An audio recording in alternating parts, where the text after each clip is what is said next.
This week at Interior, President Donald Trump delivered his third State of the Union address this week.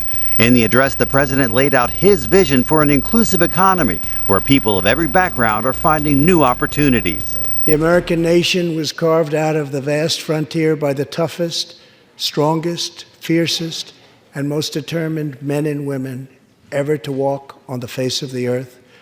Our ancestors braved the unknown, tamed the wilderness, settled the Wild West, lifted millions from poverty, disease, and hunger, vanquished tyranny and fascism, ushered the world to new heights of science and medicine, laid down the railroads, dug out the canals, raised up the skyscrapers, and ladies and gentlemen, our ancestors built the most exceptional republic ever to exist in all of human history, and we are making it greater than ever before. Other themes he touched on: common sense regulatory reform, supporting and promoting working families, and the blue-collar boom. He celebrated our country's bold regulatory reduction campaign that has paved the way for the United States to become the #1 producer of oil and natural gas in the world.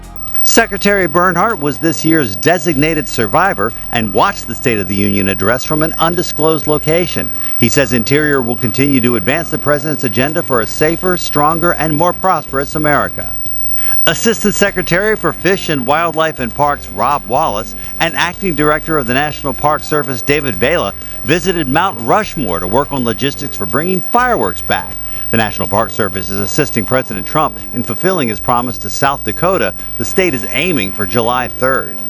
President Trump has declared February as National African American History Month, a month to salute the pivotal, triumphant, and courageous moments that African Americans have played in our nation's history. This year's theme is African Americans and the Vote, recognizing those brave individuals who sacrificed their lives to stand against inequalities, fight for diversity, and to champion inclusion.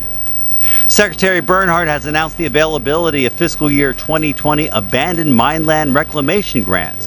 Those grants are distributed by the Office of Surface Mining, Reclamation, and Enforcement. This year's grants will provide more than $170 million for states and tribes to reclaim abandoned coal lands.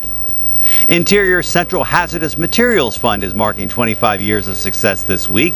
The fund has backed environmental cleanups on department-managed lands at sites such as Valley Forge National Historical Park in Pennsylvania and Crab Orchard National Wildlife Refuge in Illinois. In all, the fund has supported cleanup activities on 114 sites. And our social media picture of the week, this Canada lynx, keeping it nimble in the snows of Yukon Flats National Wildlife Refuge in Alaska. You'd be nimble too with those big wide feet that act like snowshoes. Make sure you follow us on Facebook, Instagram, and Twitter. That's This Week at Interior.